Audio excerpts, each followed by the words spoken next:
To break sin's power, Akim's stories show how sin deceived and led to destruction.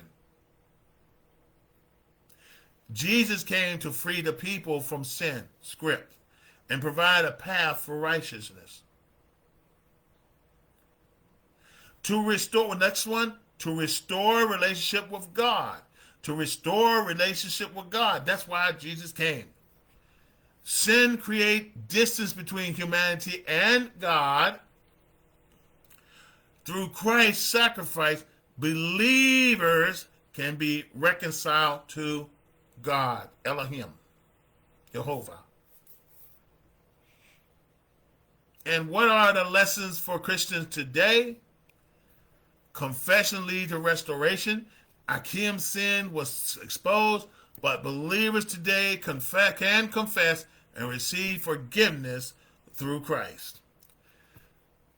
Next one. Sin has consequences.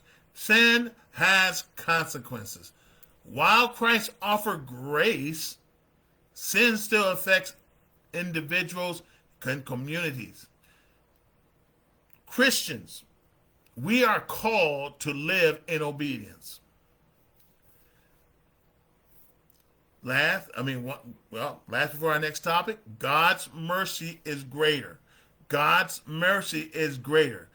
Unlike the judgment of Yahshua, sacrifice ensured that repentance lead to a life, not destruction.